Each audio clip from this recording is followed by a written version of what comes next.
आज इयत्ता दुसरीच्या नवीन अभ्यासक्रमावरील कविता आज आपण इथं कृतीयुक्त सादर करायची आहे, गायची आहे आणि कृती सुद्धा करायची आहे। चला तर आपण सुरू करूयात। पाऊस ही कविता। आभाळ वाजलं धडाड धूम,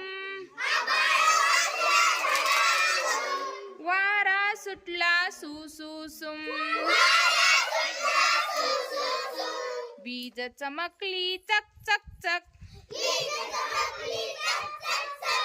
जिकडे तिकडे लख लख लख, पाऊस आला धो धो धो, पाणी वाहिलं सो सो सो, पाण्यात बोट सोडली सोडली, हातभर जाऊन बुडली बुडली,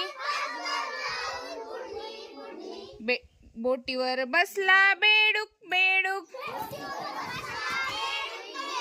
तो वरडला डरावडूक डरावडूक। छान, खूप छान म्हटली सगळ्यांनी।